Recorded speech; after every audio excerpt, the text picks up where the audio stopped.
Okay folks, we're working on a '05, well, I say '05 because all the Mustang clusters that I've worked on that have stepper motor issues are 2005. However, this is an '07. So I don't know if this is maybe an '05 cluster that's been put into an '07, but anyway, this one's got the stepper motor issues. The gas gauge is currently locked up, and I suspect the tack wasn't working either because it's real stiff too. So let me show you how these come apart. Alright, they've got clips here. I've taken this one apart already just to verify the stepper motor issue was the problem. Okay, so you go out and clip these here, here, here, here, here, and you'll get your faces off. You want to take your needles off. You find your stop points and mark them with a pencil. You're just rotating clockwise until the needle comes to a stop, and then mark that with a pencil. Then you remove your needles. I've already removed these, so they're coming off easy. Alright, then after that, you've got clips on the top, clips on the bottom. You should be able to get your faceplate off and your board out. Once you have your board out, you'll want to desolder the stepper motors out of there. And make sure I've got 4 stepper motors for a Mustang.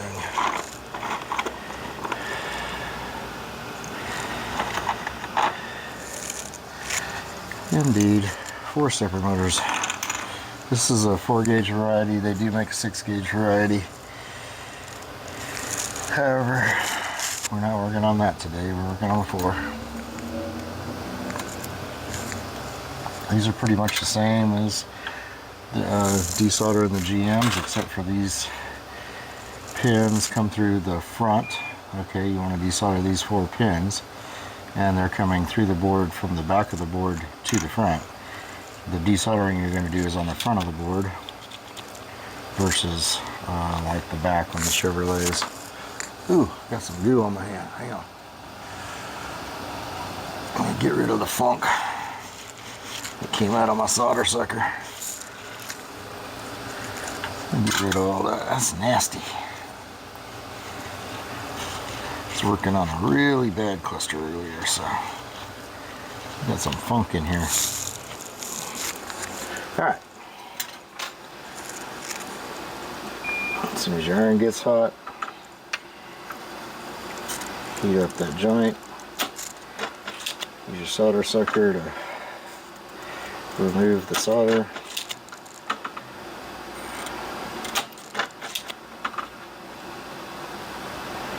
And the way I diagnosed this is more, well, the complaint is the gauge is bad, but it's more the feel of these things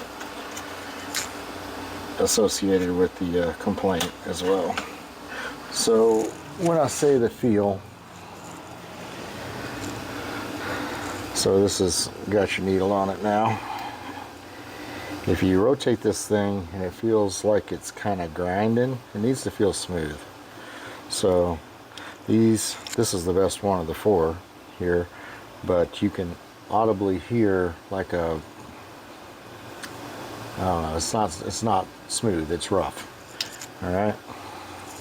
The other thing I can do to verify that that there's a lack of operation or improper operation with these is I can hook it up to a scanner.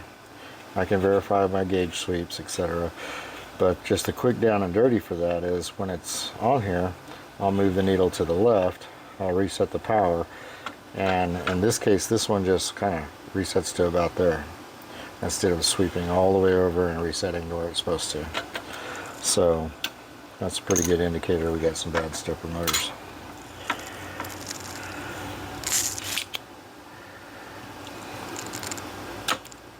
Okay, so apparently my microphone died and we have to do a voiceover from here. So welcome to your voiceover.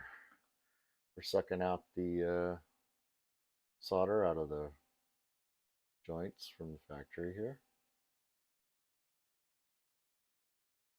And I have some problems coming up here. I do a little, oh, I make a little mistake and don't get all of the solder out of it, thinking I have the holes clean enough when I actually didn't. You'll see that coming up. So we're removing the old stepper motors. Sometimes when you're removing these old stepper motors, they don't, you don't get that hole completely cleaned out. That little solder plunger is not the greatest tool in the world. So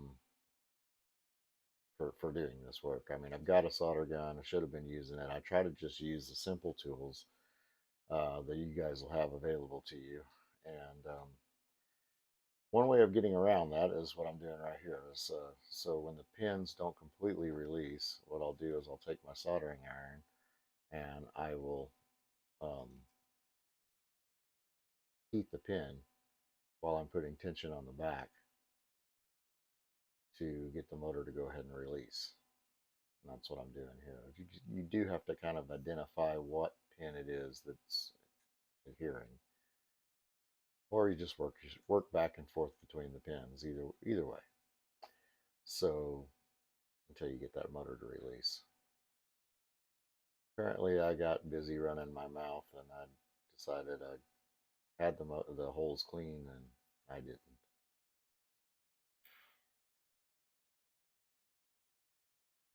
So while I'm fumbling around here, just gives you guys a good opportunity to go like and subscribe to my channel. I forget to do that all the time when I'm watching a video that helps me out, so I don't fault you guys, but it sure helps me to keep putting the videos out and keep doing what I'm doing here. So if you would, please do. So what I'm trying to do here is just clean those holes out good. Again, that's not the best tool to use in this situation. I've got a Hacko gun that I use on a regular basis to clean those holes out. And I assumed I got them clean because I could kind of see through them, but I didn't get them clean enough. Anyway, you want those things clean. It's very important because if you don't, when you're pushing your pins through, if there's kind of a resistance to those pins going through the holes, you can push the trace off the front side of the board. All right. If that trace breaks, these are difficult to repair. These are not easy. So, I mean, they're repairable, but it takes some significant work. So you don't want to do that. Just take the time to get it right the first time. Don't be a third grader like I am right here.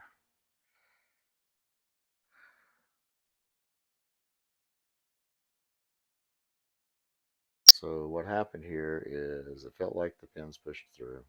My eyes are getting bad. I'm getting old. So I didn't realize they didn't. That one, well, three of the four pushed through, and one of them bent over. So, and luckily it did bend over instead of pushing the trace off the front of the board. Then we'd have a really long video. And I get this first one soldered on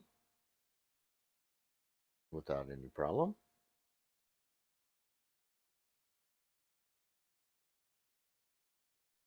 It doesn't take very much solder at all for these. You just want to get contact between the contact point and the pin.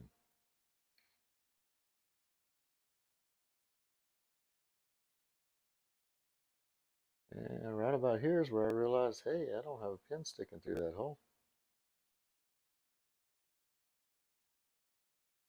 So back out with the motor.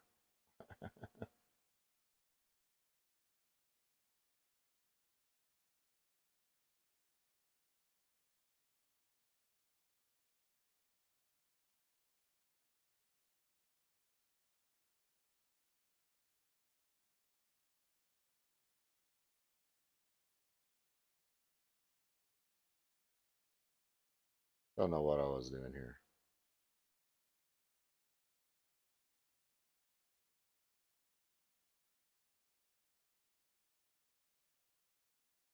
Okay, so back to using that technique again of heat the pan up to release it good. Get that solder molten. As soon as the solder gets molten, that motor will pull out of there.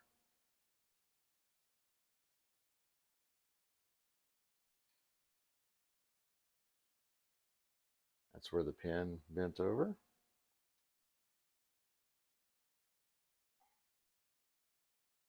I said it was lucky that the pin bent over instead of pushing the trace off the front side of the board there. I tried to bend this pin up and it felt a little weird to me, so I just went and got a new stepper motor for it. Once you get some damage on the stepper motors, they're fragile to start with, so you don't want to put one in that's questionable at all. So they're only a couple bucks. Just throw a new one at it, and that way you don't have to worry about it down the road.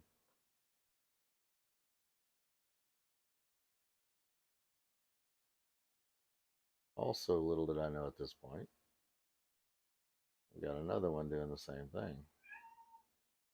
Yeah, now I know. So, uh, require two stepper motors, two more new stepper motors.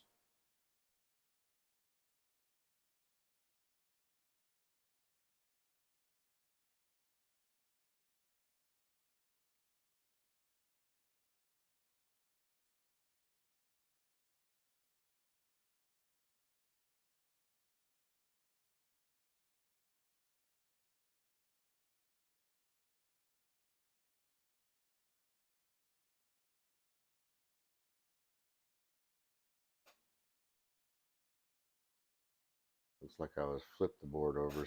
Sometimes if you try to, if the solder's really down in that hole, then you can go at it from both sides and clean it out a little bit better.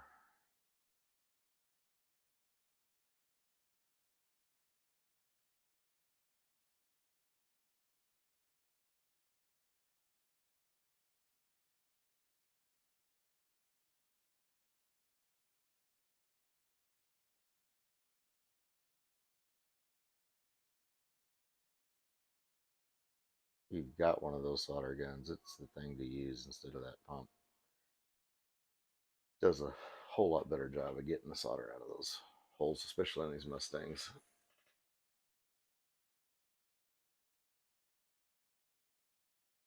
Also, coming back through, this one was being difficult. So coming back through, I still had one that was kind of being occluded with some solder that's residue that was still down in the hole. So I heat that hole up and push the pin through when with it molten, so that it pushes through nice and easy without any problem.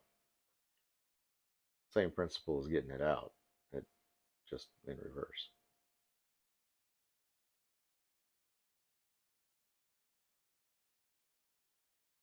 Thought about just scrapping this video and not putting it out at all because why do you want to put out a video where you're having trouble? But having trouble happens, even to the best of us. So just might be good for somebody to see to show you how we work through the problems. It doesn't always go as smooth as glass.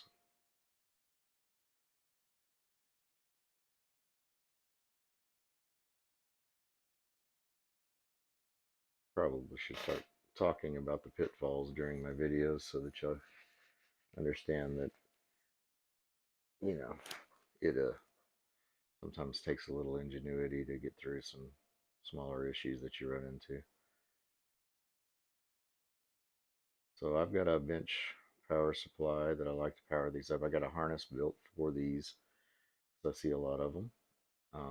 Hadn't seen them in a long time at this point, but I used to see a whole bunch of them. So I have bench set up for it. I'm checking all the LEDs and making sure everything operates the way it should.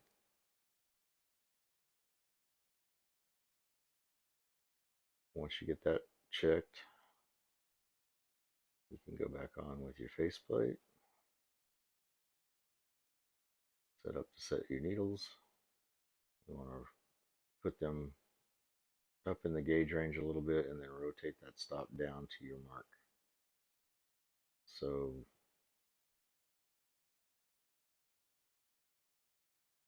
moving them counterclockwise, you just rotate around until your mark.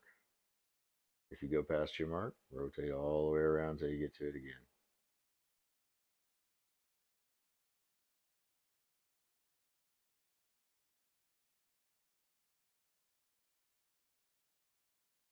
Alright, you can verify that if you got a pinch power supply by powering it up, or you can go stick it in your car and verify that your needles are set to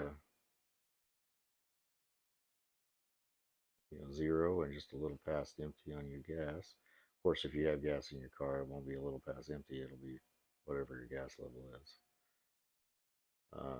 I didn't like the way that was set, so again, power off the cluster before you manipulate the needles. Adjust them to where you want and power back on, verify it. I was a little confused. I thought there was a spring that went in that plunger, but turns out there's no spring for it. So I was just looking for the spring right there, and it wasn't there. It wasn't supposed to be there. So we're putting it back together. We're almost done here.